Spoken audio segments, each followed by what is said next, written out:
in the bank, I have the privilege of looking after clients. These are very personal things, you know. When you look at Maslow's hierarchy of needs and you look at self-actualization. So I grew up listening to certain phrases, and one of them was that money does not grow on trees. As an African traditional society, we don't like to talk about legacy. Besides monetary gain, people need to look around safety as well. Are you dealing with the right people? You know, we can't just, think about the picture that we would like to see and then start working towards it without factoring in the need to protect whatever it is that we're building along the journey.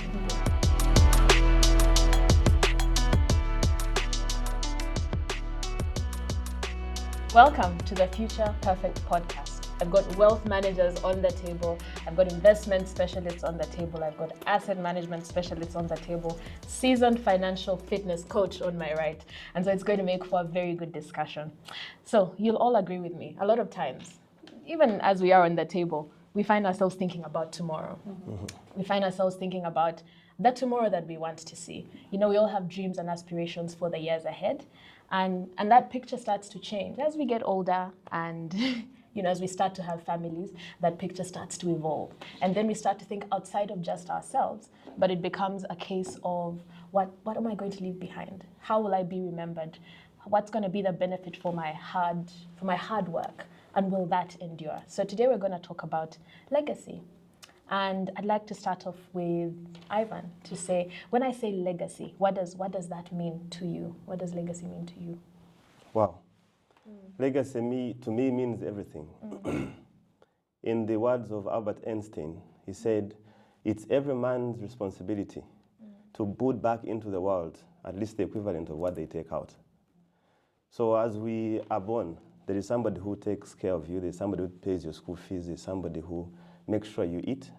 It is only fair that in your old age, you also leave something behind. So the same way you fed on some people's income, it is only just that you also leave some money behind for some people to feed on.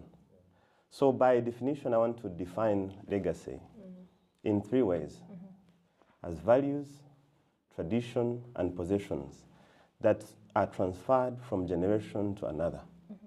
Now, when you're entitled with three responsibilities, it is either to maintain the legacy, it is either to improve the legacy, or to erase the legacy, in simple terms. Yeah.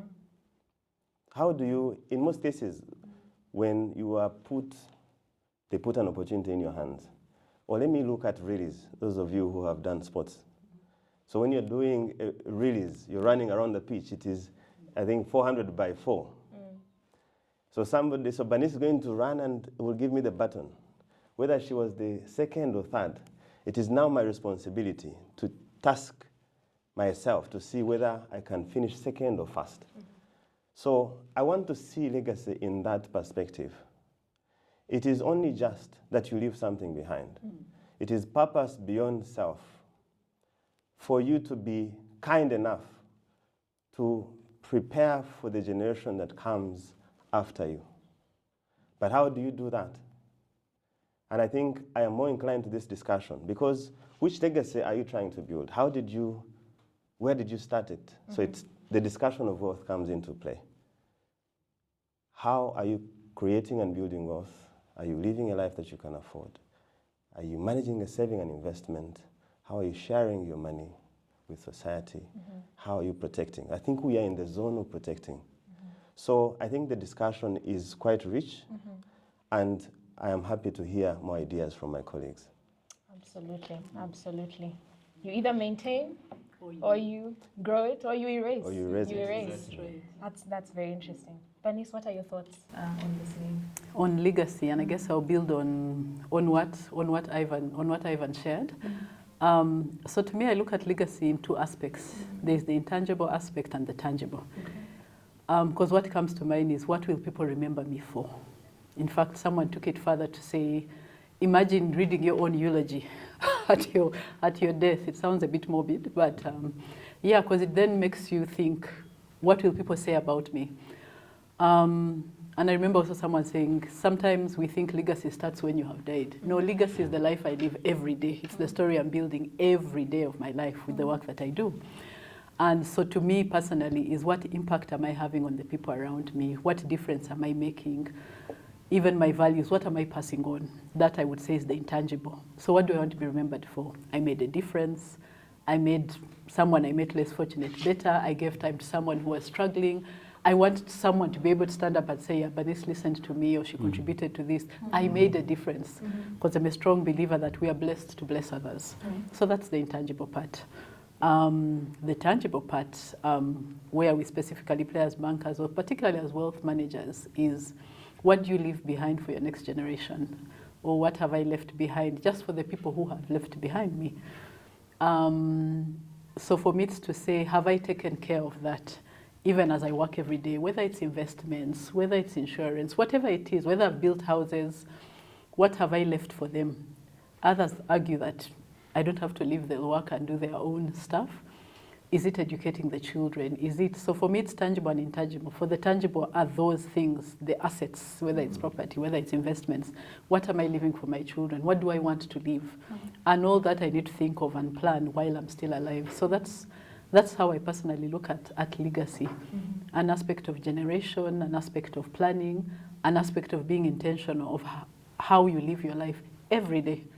Legacy doesn't just fall. Every day of your life, every day, how I treated you, how I made you feel, is what you'll say about me one day, you know, when you have to write a eulogy and read it. So for me, that's how I look at legacy from my personal perspective. I love what I'm hearing from this side of the table, because we're saying, one, it's not just about material things. It's about more than that. It's about what your everyday looks like. It's about thinking outside of yourself and thinking about the people around you, impacting your family, your community, all of the above. And we're saying it's something that you start building every day. You've got to be conscious about it and build on it every day. Absolutely. Just to add something onto, you know, when Bernice talked about the intangible aspect, I remembered a few things. See, the stories that we learned, even when we were young, there were stories that touch our families and their lineage. Those stories that we learned, have we passed them on? Even the language. You realize that in our families, most of us are now speaking English. So we've cut off that chain the completely. Queen's English. You find that your child will never even stand for MP in your sub-county, because for MP, you have to speak in the local language. So what values are we passing on? Because we learned, we were trained. How are we training our children? Mercy, I just thought of something. I think for me also it's pausing to actually think, because our lives are so busy and fast, but I think we need to pause and actually think, what do I actually want to live with my children? And Ivan spoke about the language issue. If you speak amongst our friends, it's a real issue. I speak my mother tongue, but then you go to the children, it's more English, and I don't know, the third generation may be something else. Is that what you want? Others could argue yes, because it's becoming a global world. Well, then that's the decision you've made. But to be cautious so that we're not living life by chance, you know, very deliberate. If I want them to speak the language, let me teach them the language. If I want to live X, let me do something now to impact then. You know, start with the end in mind, then start doing the things today to achieve that. You've painted such a beautiful picture. We start with the end in mind. Sure. What do we want that to look like? And then every day we make a decision working towards that. Amazing. Thank you. Okay, so Dogo, I'm coming right across to you based on what we've shared already, but I want to hear it from your experience. So in your experience, what do you feel are the key elements that define a meaningful legacy? Wow, that's a very powerful question. But I'll just give you a short story, if you allow me to. So when I joined insurance industry, my first week, we had a session, a financial sort of awareness session to one of the companies. I will not mention the name because I don't have the rights. But I'm just saying this, I'm telling you the story because it's important. And during that session, we managed to, you know, raise awareness about insurance and the benefits of insurance. And funny enough, one of the corporate drivers of that particular company decided to buy a simple, unique offering that we were offering that day. And to our surprise, indeed, he paid the money And unfortunately, after about 3 months, there was an accident on Masaka Road. And he passed away. And it was in the news, and it was in the papers, and we managed to call the family. And when we called the family, the lady came to our office. Imagine, this is now less than a month. I had moved from a freight company, which is a forwarding company, to now a protection, or what we call insurance company. And in there, the lady comes into the boardroom with 3 kids. I remember very well, there was a 5-year-old, and I think like a 7, and another little toddler that she was carrying. Technically, from our engagement, you could tell the woman is not educated.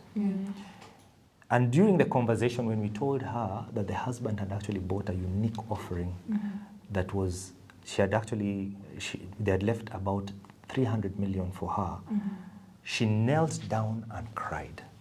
For me, that touched my heart. And why I'm saying you're talking about legacy, Ivan, that is a true definition of leaving a gift for your people you love.